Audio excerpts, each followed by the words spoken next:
Rajasthan police बेड़े के मुखिया उमेश मिश्रा ने कमान संभाल ली है। प्रदेश में अपराधों पर लगाम लगाने, अपराधियों पर नकेल कसने और फोर्स की जरूरतों को पूरा करना उनकी प्राथमिकता रहेगी।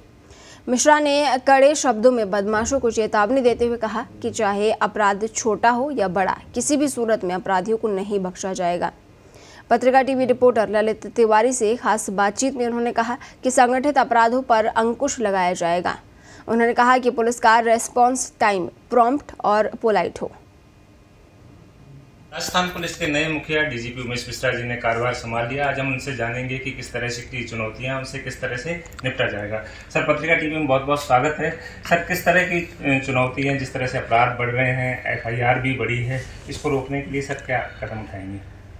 देखिए, वो अपराध रजिस्ट्रेशन बढ़ा है, फ्री रजिस्ट्रेशन हमारे यहाँ है, तो निश्चित रूप से उसकी संख्या अच्छी खासी होती है।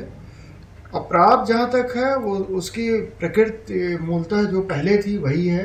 जिन क्षेत्रों में अपराध पहले होते थे उसी में आज भी हो रहे हैं। अलबत्ता जो एक साइबर फ्रॉड्स बढ़े हैं वो उनमें कुछ ज़्यादा ही वृद्धि हुई है। तो ये सारे चैलेंजेस अपने सामने हैं और हमारी कोशिश होगी कि पुलिस का रिस्पांस प्रॉम्प्ट हो, प्रॉम्प्ट और पोलाइट पुलिस, ये हमारा ध्येय है। तो जिसको आप कह सकते हैं डबल P का फार्मूला। अगर कोई घटना होती है तो पुलिस उस पर रिस्पॉन्ड करे तत्काल और जो भी लीगल एक्शन बनता है वो ले।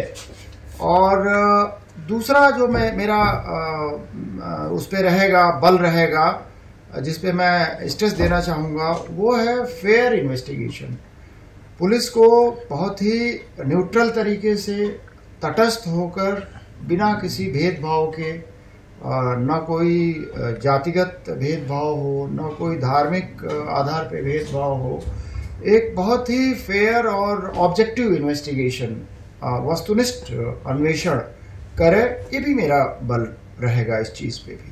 एक सर, साइबर क्राइम की बात करें तो अभी भी जो स्पेशल की बात करेंगे तो एक्सपर्ट की बहुत कमी है। जो स्पेशल लोग हैं, साइबर को जो देखते हैं, तो उनको किस तरह से पूरा किया जाएगा? हाँ, निश्चित रूप से ये एक एरिया है जहां हमें अनवरत काम करने की आवश्यकता है और इसमें हमारे कुछ विशेषज्ञ हैं, हमारे कुछ पुलिस अफसर भी विशेषज्ञ हैं।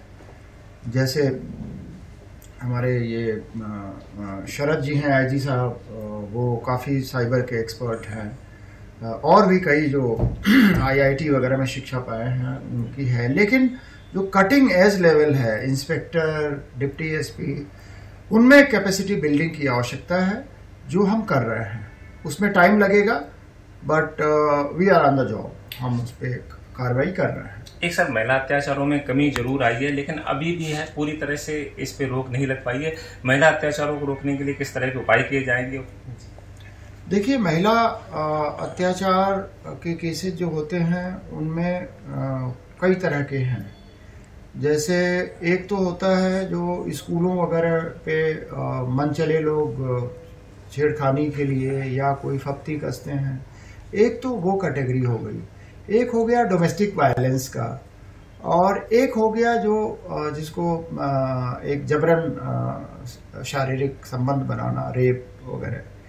तो इन सारे कैटेगरी पे जो हैं अपराध घटित होते हैं, उनके लिए अलग अलग हमें स्ट्रेटजी बनानी पड़ेगी।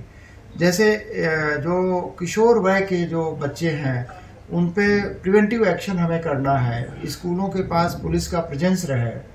जो मनचले हैं उनके खिलाफ 151 या और भी जो भी कार्रवाई हो सकती हो वो हम करें, प्रिवेंटिव एक्शन लें।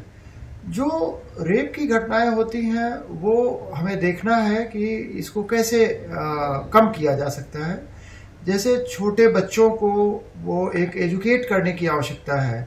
बहुत सारे उदाहरण आते हैं जहां तथाकथित अंकल लोग ले गए और उस बच्ची के साथ ज्यादती हुई, तो उस बच्ची को थोड़ा सा अवेयर करना है कि भाई एक अनजान या जाने लोगों में भी अकेले जाना अवॉइड करे।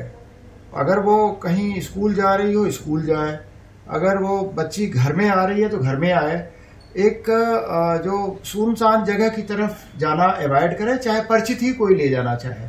तो ये सारी स्ट्रेटजी हम एक समन्वित रूप में कैसे इसको कंट्रोल किया जाएगा, हम अपने अफसरों के साथ इम्प्लीमेंटेशन पार्ट पता तो है समस्या क्या है, बट उसको कैसे हम इसको नियंत्रित करें उस विषय में हम कार्रवाई करेंगे। एक सर आखिरी सवाल, अगर संगठित अपराध की बात करें तो इसमें लगातार इजाफा हुआ है, इसको सर किस तरह से रोकेंगे? ये बड़ी चुनौती है सर इसके लिए। इसमें हमें चिन्हित करना पड़ेगा कि ये गिरोह कौन है, कौन सक्रिय हैं। जैसे जमीन पे कब्जे करने वाले गिरोह, फेक करेंसी का वो करने वाले, बिजनेस करने वाले लोग, इसी तरह जो ड्रग ट्रैफिकिंग में इन्वॉल्व हैं, जो आपका चित्तौड़गढ़ वगैरह, प्रतापगढ़ वगैरह एरिया में जो गिरोह सक्रिय हैं, तो ये सारे हमें चिन्हित करने पड़ेंगे और फिर इनको नकेल कसनी पड़ेगी हमें दो तरीके से। एक तो है प्रिवेंटिव, हमें पता रहे कि वो जैसे मान लो कब्जे के लिए कोई जाए, पहले ही हम 151 कर दें, और अगर कोई घटना घटित हो गई हो तो उसमें जो भी पॉसिबल है स्ट्रिंजेंट प्रोविजंस ऑफ लॉ उसको हम अप्लाई करें और फिर उनको जेल के अंदर डालें। तो ये थे नए डीजीपी उमेश मिश्रा जी, जो बता रहे थे अपराध को रोकने के लिए पूरे प्रयास किए जाएंगे। पत्रिका टीवी के लिए ललित तिवारी, जयपुर।